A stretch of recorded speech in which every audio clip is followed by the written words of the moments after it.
Hello sa inyo mga kasari, good afternoon. And for today's video tayo ay mag-haul and pricing. Pasensya na guys sa haggard kong muka ng delivery ko from NSD Trading. Ito po yung malapit na wholesaler. Medyo namamalat na naman ako guys kaya ako'y nagko-coffee. Coffee is life. So, pangalawang kape ko na yan guys sa maghapon. Ayan, NSD Trading. Nagkakahalaga lang naman po ito ng 1,577.53 pesos. At mag-start na po tayo mga kasari dito na lang sa plastic. Kasi meron ditong isang box, tatlong bundle, and then isang plastic. Ayan. Dito sa plastic, nakalagay po yung ating Richoco. Ito po siya. Yung Richoco po, ang puhunan po sa kanila ay 10.90. Pwede po natin siya ibenta ng 12 or 13. Pero kapag itong Richoco na to guys ay binili ko kay Pure Gold, ang bentahan ko ay 15 kasi ang puhunan po kay Pure Gold ay nasa 12 point something.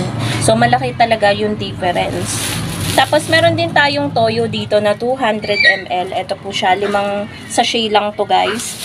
So ang puhunan naman po ng Dato Puti Toyo 200 ml ay 10.30. Medyo mataas naman po sa kanila ng 30 centavos pero ang bentahan pa rin po natin ay 12 pesos.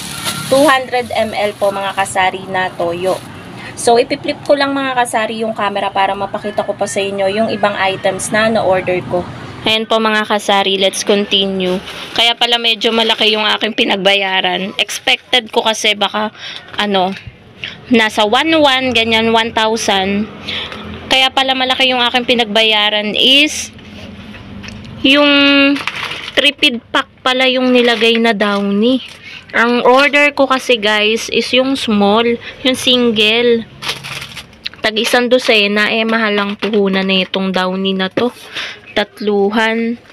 Kaya ang laki ng aking pinagbayaran. So, nag-order din pala ako guys. Hindi muna ako sa kanila nag-order ng Sting kasi matagal maubos. Nauna talagang maubos is yung Cobra. Ayan po. Nag-order na rin po ako ng green kasi po may naghahanap. Isang tao lang naman kaya 1 dosena lang yung aking in-order. 2 yellow. Small na lang guys yung aking in-order. Yung Astig 300 ml kasi mas mabilis siyang maubos kay customer kaysa dun sa tag 350 ml 28 ko. Ang bentahan ko 28. Ito 20 pesos lang kasi yung bentahan ko. And ang puhunan po ng Cobra is 190. So sa 190, tutubo na rin po yan ng medyo okay naman. 190 divided by 12, 15.83. Dahil ang bentahan natin ay 20, ayan po yung ating tubo. 4.16 kada isang bottle ng Cobra. Okay na po yan mga kasari. Kapag 25 kasi ang bentahan, masyado na tayong gahaman kay customer. Pero depende pa rin naman po sa atin yan bilang ayoko naman mangialam, 'di ba? Depende pa rin po yan sa tindera. So ayan, 3 dosena ng Cobra. And then ito pa meron tayong isang box dito.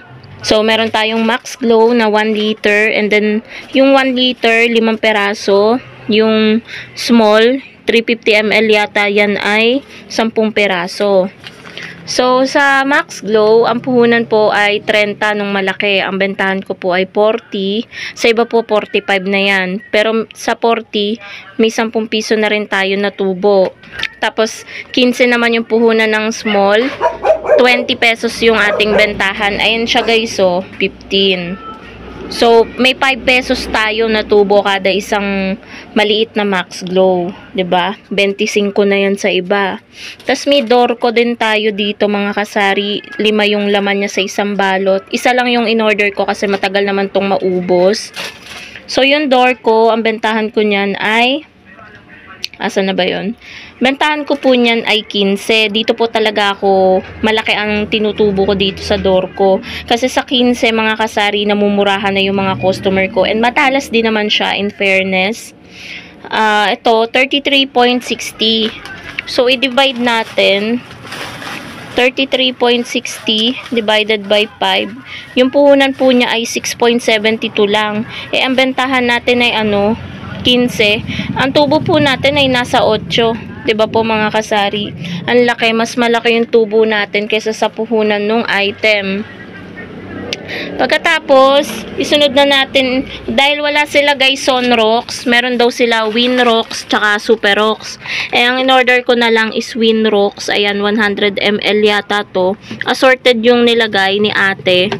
So, ang bentahan ng Winrox, first time ko lang kasing magtitinda niyan guys.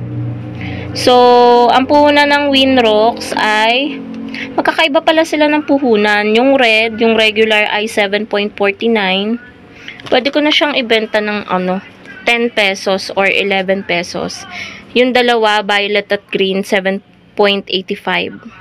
So, pwede siya sa 11 pesos or 10 pesos. Depende. Pag-iisipan ko pa.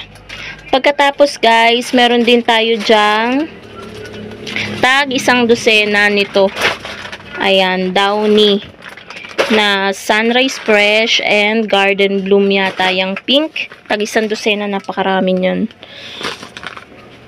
So, tag 1 dosena, puhunan is 180.27. Ang mahal. 180.27 divided by 12. Ang puhunan po niya ay 15. So, hindi na siya pwede sa 16. Balik tayo mga kasari. Yung puhunan ng Downy is 180.27 divided by 12. 15 pesos, 0.02. Ibebenta ko na lang siya guys ng 18. Ayan, may tubo tayo na 2.97, halos 3 pesos, 'di ba? Okay na siya sa 18 pesos kasi kung 17, baka sabihin na naman ng ating mga viewers ay napakababa akong magpresyo.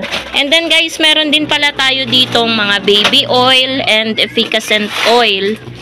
Ito, dalawang aceite manzanilla at dalawang efficacent oil na tag to 25 ml and then 3 peraso ng baby oil na 25 ml. So, nandito yung puhunan ng mga item na nabanggit ko. Yung puhunan ng aceite manzanilla ay 16.83. Dito guys, ang bentahan ko ng aceite is 25. Kaya malaki yung tinutubo natin dyan. And then yung puhunan ng efficacent oil ay napakalaki. Ang inilagay pala nila yung extra strength. Kaya ang laki ng puhunan. Kaya pala, ayan mga kasari, meron lang bumili na bata. Dito tayo sa efficacent oil. Ang bentahan ko lang kasi na efficacent oil, yung normal lang, is 35. Kasi ang nilagay nila yung extra strength. 35.85 yung puhunan. So, ibenta ko siya ng 40 pesos. Yung efficacent oil na to. So, ang puhunan naman ng baby oil is 21.60. Ibenta ko naman siya ng 25 pesos. May tubo tayo doon na magkano lang. 21.60 minus 25. 3.4 lang yung tubo natin sa 25 ml na baby oil. Okay na yun guys. And then, ano pa ba? Tingnan natin guys. Check. So, tapos na pala tayo mag-haul and pricing. Thank you so much for watching mga kasari. Ayan, sana na-update ko kayo sa presyo ng mga items na to dito sa aming lugar. Ayan, so NSD Trading. Hindi ko alam kung ito ay nakakaabot na sa ibang bahagi ng Pilipinas. Pero I think Cavite lang ata to, umaabot sila. So, ito guys kasi sobrang lapit lang nitong bodega na tinatawag ko dati. Kaya nga siyang lakarin kaso mahirap naman bitbitin to, tayo lang ang namimili, 'di ba? Wala naman tayong sariling car. Ayun. So ayun guys, thank you so much for watching. I hope nag-enjoy kayo sa panonood ng aking vlog at kung hindi naman, okay lang po. Thank you pa din. Bye guys.